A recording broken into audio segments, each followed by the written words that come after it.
Nah, kan tadi kita ada sempat singgung soal obligasi ya. Nah, kalau dari target IHSG sendiri dari Sukor sendiri di tahun ini untuk berapa ya? Sampai berapa? Karena kan kita tahu sudah saat ini di 7.000 ya kalau nggak salah tadi closingnya gitu. Nah, untuk Mm-mm. tahun ini kira-kira bisa optimis ke berapa nih, Olip? Jadi kita sih cukup optimis ya sama recovery Indonesia. Jadi kita Hmm. hopefully juga nih sepanjang tahun ini tuh recovery-nya, pemulihan ekonominya tuh berlangsung dengan sangat baik gitu ya. Jadi bisa Mm-mm. dukung IHSG ke 7.600 sampai 7.700. Jadi masih ada upside nih dari saat ini ya udah 7.000 lagi gitu. Oke, menarik. Di 7.600 sampai 7.700 ya tadi ya.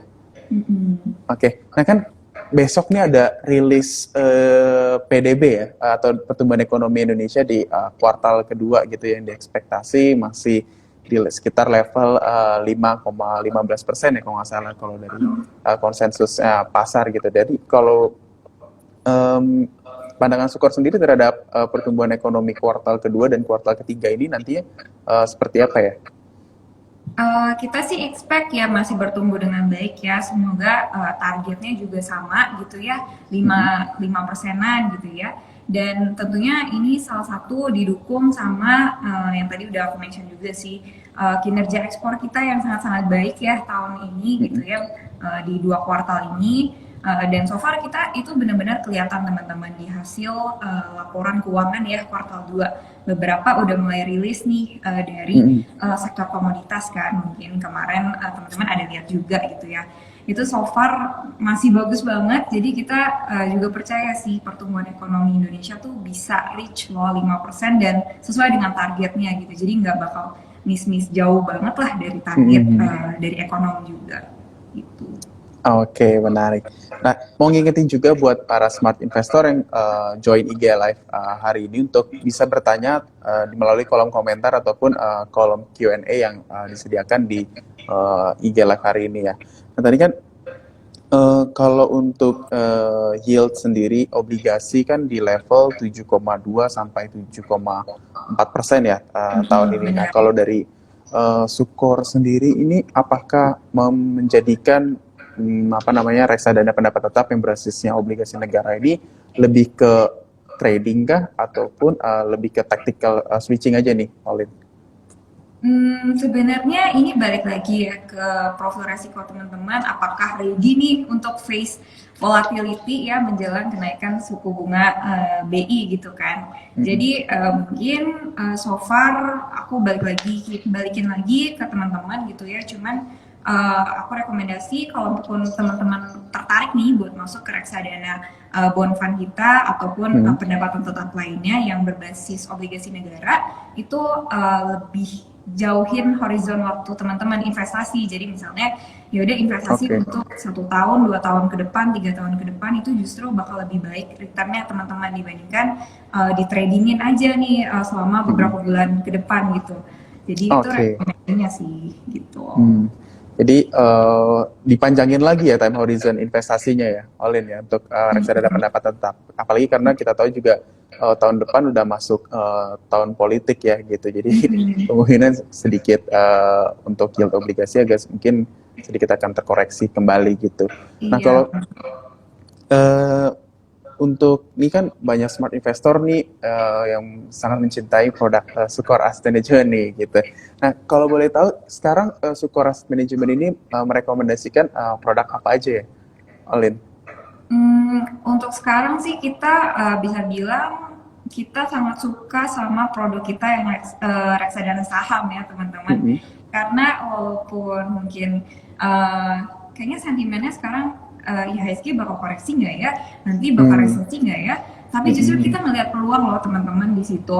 Kayak mungkin teman-teman juga tahu lah ya kalau misalnya orang udah mulai takut gitu kan, itu Mm-mm. saatnya buat masuk justru. Betul. Mungkin agak familiar sama ucapan itu ya teman-teman, Mm-mm. karena memang balik lagi misalnya Sukor Invest Equity Fund gitu ya, kita masih sangat-sangat dikelola dengan aktif nih teman-teman. Jadi benar-benar ngikutin siklus pasar yang ada. Tadi aku udah mention juga, kita sekarang lumayan defensif. Jadi kita banyak ngelakuin indexing nih teman-teman, terus cash level kita juga cukup tinggi di atas 5%. Nah makanya kita bisa nunggu juga nih momentum yang tepat buat entry lagi di bulan depan, atau mungkin nunggu IHSG koreksi lagi. Jadi kalau misalnya teman-teman mau ikut ride the waves nih sama Sukor gitu ya, bisa juga nih koleksi reksadana Sukor Invest Equity Fund, karena dalam waktu panjang kita masih sangat-sangat overweight sama komoditas nih teman-teman. Kita masih percaya banget harga komoditas tuh akan stay di harga yang tinggi untuk waktu yang lama gitu. Salah satu penyebabnya kenapa? Karena perang Rusia Ukraina masih berlangsung teman-teman. Dan kalau misalnya nih mungkin teman-teman ada yang nanya, kalau misalnya tiba-tiba damai gimana gitu kan? Ya tetap aja teman-teman, perubahan atau adjustment lagi ke normal lagi itu butuh waktu teman-teman. Jadi nggak secepat itu mereka damai terus harga komoditas tuh balik normal gitu, enggak juga teman-teman, karena memang problemnya sebenarnya lebih rumit ya dibandingkan hanya perang aja gitu teman-teman. It's been kayak selama beberapa tahun terakhir ada under investment di sektor ini, dan juga persediaannya masih belum bisa keep up nih sama demand permintaan setelah kita pergi-pergi lagi nih teman-teman, setelah kita udah nggak ada COVID sekarang ya gitu. Jadi semua orang tuh mau jalan-jalan itu masih sebenarnya persediaannya tuh masih nggak gitu memadai gitu. Jadi kita melihat harganya masih akan stay di level yang cukup tinggi gitu sih teman-teman. Jadi balik lagi kalau misalnya teman-teman juga profile risknya cukup agresif gitu ya, pengennya pokoknya momen ini apa nih yang bisa gue manfaatin untuk returnnya lebih tinggi tahun depan, itu boleh juga reksadana saham. Tapi kalau misalnya teman-teman mungkin lebih konservatif gitu ya, mungkin tadi kita bahasnya optimis banget nih IHSG bakal naik gitu kan, tapi masih ada juga teman-teman yang aduh kayaknya IHSG bakal turun nih tahun depan, kayaknya bakal resesi global deh atau apa. Nah itu teman-teman bisa defensif juga dengan Sukor Invest Stable Fund ataupun Sukor Invest Money Market Fund, karena memang pergerakannya untuk kedua reksadana tersebut relatif lebih stabil ya dibandingkan mungkin reksadana saham seperti Sukor Invest Equity Fund. Kayak gitu sih Ari. Oke, menarik. Jadi teman-teman bisa coba di Sukor Invest Equity Fund, Sukor Invest Stable Fund, dan Sukor Invest Money Market Fund ya, Olin ya. Iya. Gitu. Dan kembali lagi disesuaikan dengan resiko profil teman-teman ya gitu. Jadi jangan lupa untuk dicek kembali di aplikasi Baliksa. Jadi teman-teman bisa cek kesesuaian nih soal produk yang direkomendasikan oleh Olin tadi. Nah ini kita masuk ke Q&A ya, Olin, karena mungkin sudah banyak smart investor di sini yang sudah penasaran gitu tentang kondisi pasar saat ini. Nah, ini ada yang bertanya nih, kalau untuk saat ini kira-kira lebih baik beli reksadana yang sekarang ataupun wait and see dulu nih, karena kan kita tahu baru ada sentimen yang tadi dijelaskan gitu ya. Itu lebih baik wait and see dulu atau bisa langsung masuk nih besok gitu misalnya. Oke, mungkin sedikit tips gitu ya buat teman-teman yang bingung kapan nih masuk reksadana yang tepat gitu kan. Mungkin kita ada dua cara kan, biasanya mungkin teman-teman juga udah lumayan familiar, ada dollar cost averaging sama lump sum. Nah, buat teman-teman yang masih galau, aku sangat rekomendasikan untuk dollar cost averaging. Jadi misalnya teman-teman mau masuk reksadana saham nih, Sukor Invest Equity Fund gitu kan, tapi kok kapan ya market timing yang benar gitu kan, apa IHSG sekarang merah besok merah lagi nggak ya? Nah itu benar-benar bagus banget nih kalau misalnya dollar cost averaging, karena misalnya IHSG hari ini merah nih, tapi teman-teman tahu oh pasti tahun depan naik deh IHSG gitu. Nah makanya cicil aja masuk hari itu, terus nanti besokannya ada merah lagi, teman-teman bisa langsung cicil lagi reksadana sahamnya. Itu merupakan salah satu strategi yang sangat-sangat baik sih buat teman-teman kalau misalnya benar-benar mau masuk reksadana saham. Nah, kalau misalnya teman-teman juga udah cukup yakin gitu ya, kayaknya ini IHSG merah, nanti pokoknya 2 tahun lagi, 4 tahun lagi itu pasti hijau gitu kan. Nah, teman-teman boleh langsung lump sum aja, karena ini merupakan strategi yang anti ribet ya teman-teman, langsung masuk dan langsung wait and see aja. Nanti 4 tahun lagi udah cuan, baru teman-teman bisa taking profit untuk goals teman-teman. Misalnya 5 tahun lagi bisa beli rumah pokoknya dari lump sum ini gitu. Amin. Amin. Nah Mungkin selain itu kalau misalnya teman-teman masih wonder ya kayaknya ini IHSG masih galau deh selama 1 bulan 2 bulan lagi. Nah itu teman-teman bisa juga pakai cara strategi defensif ya teman-teman. Misalnya teman-teman masukin ke reksadana money market fund atau pasar uang di Sukor gitu ya. Terus nanti ngelihat IHSG merah gitu ya teman-teman baru ngelakuin switching nih ke produk yang Hmm, misalnya lebih agresif seperti reksadana saham. Itu juga bisa teman-teman karena aku yakin banget teman-teman pasti sekarang masih wait and see deh karena memang investor global juga sekarang ya masih wait and see, banyak yang masih aduh nunggu dulu deh nanti deh tunggu stabil dulu nih baru masuk. Jadi enggak dikit lah ya dari kita yang pasti strateginya juga kayak gitu. Jadi aku bisa bilang cara itu juga efektif teman-teman. Jadi balikin lagi ke teman-teman nyamannya seperti apa dan goalsnya selama apa dan seperti apa gitu sih. oke, menarik. Nah, aku juga mau infoin buat teman-teman smart investor, kita juga ada promo nih juga bareng Sukor Asset Management dengan Bareksa, itu bisa syarat dan ketentuannya bisa teman-teman cek ya nanti di feed Instagram Bareksa gitu.